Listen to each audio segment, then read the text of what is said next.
معمولات ہیں اس کے حوالے سے اعلیٰ حضرت نے بڑی تفصیل سے بات کی ہے۔ معمولات ہمارے آراس کے ہیں، قبور پہ حاضری کے ہیں اور دیگر امور کے، بلکہ قبور کی حاضری کے حوالے سے اعلیٰ حضرت نے کتنا واضح اور دو ٹوک موقف بیان فرمایا کہ زیارت قبور بالاتفاق جائز ہے، اس میں کوئی دوسری رائے نہیں ہے۔ قبروں کی زیارت کے لیے حضور نے خود حکم دیا، فرمایا کہ کنت نہیتکم عن زیارت القبور فزوروہا، میں تمہیں قبروں پر جانے سے روکا کرتا تھا۔ ایک زمانہ تھا حضور نے منع کیا کیونکہ اس وقت مشرکین کی قبریں تھیں۔ پھر اس کے بعد جب جنت البقیع بنی اور اس طرح مختلف جگہوں پہ مسلمانوں کی قبریں بنی تو پھر حکم دے دیا، کیوں؟ لِأَنَّهَا تُذَكِّرُ الْآخِرَةَ، اس لیے قبریں آخرت کی یاد دلاتی ہیں۔ تو قبروں کی زیارت بالاتفاق جائز ہے، لیکن اس کے اندر یہ فرق کر دیا کہ یہ مردوں کے لیے جائز ہے،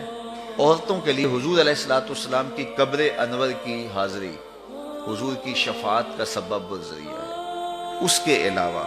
حضور علیہ السلام کا فرمان ہے لعن رسول اللہ زوارات القبور، قبروں پر جانے والی عورتوں پہ رسول اللہ نے لعنت کی ہے۔ اور اس پر علماء نے لکھا ہے کہ جو فزوروہا کی اجازت ہے، کیا اس میں عورتیں شامل ہیں یا نہیں شامل ہیں؟ تو ایک کثیر طبقہ کہتا ہے کہ عورتیں شامل نہیں ہیں، اور جو ان کو شامل مانتا ہے اس کو بھی شرائط سے مانتا ہے۔ ایک تو محرم کے ساتھ جائیں، دوسرا وہاں اختلاط مرد و زن نہ ہو، اور تیسری شرط یہ ہے کہ عورتیں جزا فضا نہ کریں، واویلا نہ کریں، جس طرح عورتوں کے اندر جو ہے وہ صبر کی کمی ہوتی ہے مردوں کی نسبت۔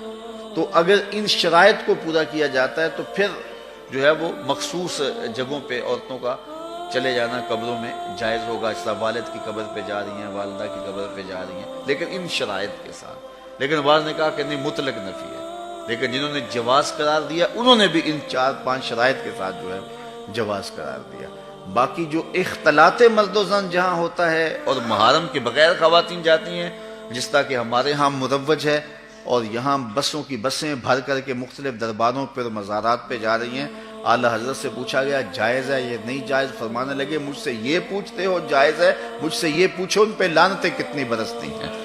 فرمایا جب وہ گھر سے نکلتی ہیں تو ان پر لعنتیں برسنا شروع ہو جاتی ہیں، اور تم اس کو مجھ سے جواز کا فتویٰ مانگ رہے ہو۔ تو اب دیکھیے کہ یہ ہمارے معاشرے میں ہے کہ نہیں ہے، اور اس کو کیوں نہیں روکتے؟ اس لیے کہ وہ کہتے ہیں اگر عورتیں نہیں آئے گی تو بابے کا گلہ کون بھرے گا، اس لیے کہ پیسے تو عورتیں ڈالتی ہیں، اس لیے وہ کہتے ہیں کہ ٹھیک ہے، اور اس کے لیے آنکھیں موند لیتے ہیں، بند کر لیتے ہیں۔ ضرورت ہے کہ عورتوں کو مزارات پہ حاضر ہونے سے منع کیا جائے، وہ گھر کے اندر رہیں، اور اگر وہ جانا چاہتی ہیں تو یہ شرائط ہیں جو ہمارے علماء نے دی، اور ان شرائط پر پورا اترنا اتنا آسان نہیں ہے۔ اسی طرح اللہ نے فرمایا کہ جو ہے وہ زیارت قبور بالاتفاق جائز ہے، عورتوں کی جو بات ہے وہ آپ نے بیان فرما دی۔ دوسری بات فرمائی سجدہ قبور اور طواف قبور بالاتفاق حرام ہے، اس میں کوئی دوسری رائے نہیں ہے۔ قبروں کو سجدہ کرنا اور قبروں کا طواف کرنا بالاتفاق حرام ہے، اس میں کسی کا کوئی اختلافی نوٹ نہیں ہے، کسی بھی عالم کا۔ اور تیسری چیز فرمایا کہ بوسہ قبور اس میں اختلاف ہے، مختلف ہی ہے، لیکن احوط یہ ہے، احتیاط اسی میں ہے کہ نہ دیا جائے۔ یعنی قبروں کے بوسے کے بارے میں کچھ علماء قائل ہیں، کچھ علماء نہیں قائل، لیکن اعلیٰ حضرت فرماتے ہیں کہ دور موجود میں یہ ہے کہ احتیاط اسی میں ہے کہ بوسہ قبور نہ دیا جائے، لیکن فرمایا کہ اس کے باوجود بھی کچھ لوگوں کی خاص کیفیت ہوتی ہے، تو وہ مناسب حال ہوتا ہے تو فتویٰ اس حال کے مطابق ہوگا۔ اور اس کی دلیل جنہوں نے قبروں کو چومنے کی دلیل لی ہے، انہوں نے حضرت ابو ایوب انصاری اور حضرت بلال بن رباح رضی اللہ تعالیٰ عنہ کا عمل لیا ہے۔ حضرت ابو ایوب انصاری حضور کے روضے پہ، حضور کی قبر پہ ایسے بازو پھیلا کے جو ہے وہ بوسے کر رہے تھے کہ مروان آیا تو اس نے دیکھا اور اس نے پوچھا کون ہے، اور اس کے لہجے میں کڑک تھی اور انداز یہ تھا کہ یہ کیا کر رہے ہو؟ تو جو شخص اس طرح قبر پہ لیٹا ہوا تھا اس نے سر اٹھایا، فائزہ ہوا شیخ ابو ایوب انصاری۔ تو سر اٹھانے والے حضرت ابو ایوب انصاری صحابی رسول تھے، تو مروان کی آنکھوں میں آنکھیں ڈال کے کہنے لگے میں کسی پتھر کو نہیں پوج رہا، اپنے آقا کی قبر کو چوم رہا۔ تو یہ دلیل انہوں نے لی ہے، لیکن یہ دلیل اس صورت میں بن رہی ہے کہ یہ ان کی خاص کیفیت تھی۔ تو اگر باپ کی قبر پہ، ماں کی قبر پہ بندہ جاتا ہے اور اس طرح بے خودی کی کیفیت ہو جاتی ہے تو وہاں اگر چوم لے تو حرج نہیں ہوگا،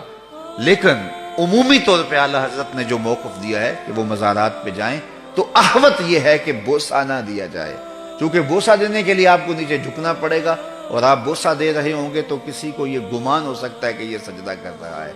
لہٰذا کسی کو بدگمانی سے بھی بچانا لازم اور ضروری ہے۔ اس لیے فرمایا احتیاط اسی میں ہے کہ قبروں کو بوسہ